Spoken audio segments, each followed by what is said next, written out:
Wow, that's one dirty filter. She's like right loaded up. Wow. Dirty, dirty, dirty. Okay, this is gonna be a video about replacing the cabin air filter in a Saturn Ion, but you know, it really applies to most cars. They're most very similar, but one thing I'm gonna do before we even get started, I have the car running and I have the air set inside the car and I have the recirculation off. So it's pulling air from outside. You don't have to do this, but I'm just sort of seeing like how the airflow is, because I don't know if my air filter is plugged or just needs, you know, general replacement, because they do get some debris. We'll find that out. So we're gonna start from the beginning to the end. I just wanted to do this for myself. But anyways, basically, I'll turn the car off now. So basically, the first thing we're gonna do is open up this glove box. And you wanna get all your junk out of there. So let me get the junk out. Okay, so in this example, this is a Saturn Ion. So just ignore these first letters here. I believe this is possibly Universal 10361. This one just happens to be a MotoMaster one. And this just stands for like their company, MotoMaster, whatever. But anyways, so this is the filter. This is what it looks like out of the box. And one thing you have to be aware of, they do have a direction of flow, which we're gonna verify when we get into it, but I just wanted to get this out and get it ready. Okay, so we have all the junk out of the glove box, and for the Saturn, there's a little method, but other cars, they might have a panel there. It's pretty common. For the Saturn though, you just go up to the side here where the hinging is, and you just press in, and it pops out, and you press in over here, and that also pops out. So the whole unit kind of just drops down and hangs there, and I don't know what kind of dirt this is in here, but gonna have to get that cleaned out. But anyways, so right up in here there's a tab. Well, I had a little trouble there at the start. I kind of forgot. It's been a while, but anyways, so that tab, let's start over.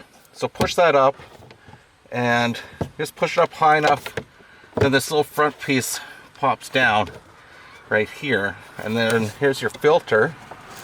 Try to get a hold of it. It should just pull straight out. Oh boy.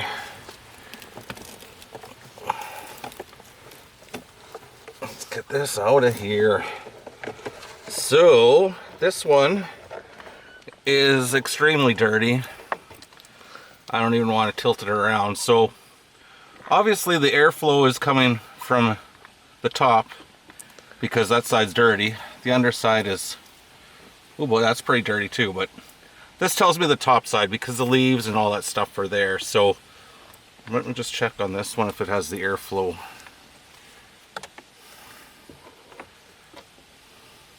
Yeah, airflow down. Now, if you weren't sure, you could always start your car up and turn your fan on and just sort of see what's happening. But to me, obviously, this one, the airflow, it shows it going down, so it's coming from here and out. So all we need to do, I just want to see if there's any crazy dirt laying around in there. I think it's good. Anyway, so we have our new one here.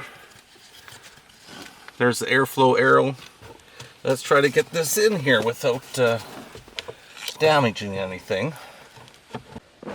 As I said, it's been a while doing one of these, and I was having some trouble getting it in there. I got it started.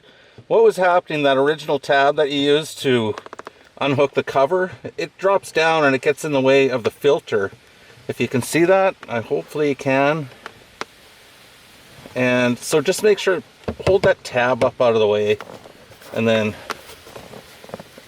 it should just push in there.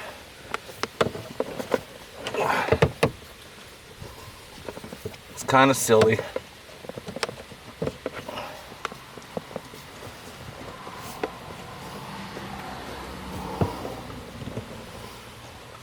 So that was the big hold up. Okay, and it feels like it's good in there. So all I need to do, take the cover again, close that up, push the tab down, holds that cover in place. Then we just need to get this, glove box back in place. You'll see there's little sliders. You might not see it on camera, but just pull it up there. And that goes into place. Oh, and that one's in place. So it's all good. Anyways, I think what we're going to do now, we just want to start the car.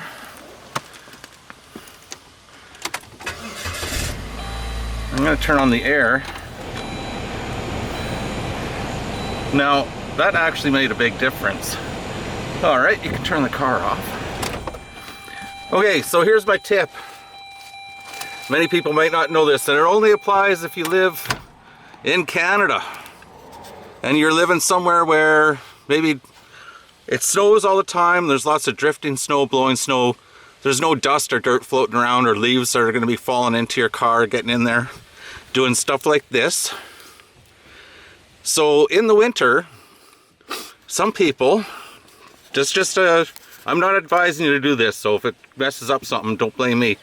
They will remove this in the winter, because what happens, you might get a lot of drifting snow coming down into the system. Plugging that up might melt some water or some ice and freeze up. Yeah, it could cause you trouble and your car won't warm up. That could be an issue, believe it or not. But anyways, I hope you enjoyed the video. Please give me a thumbs up and subscribe if you like it.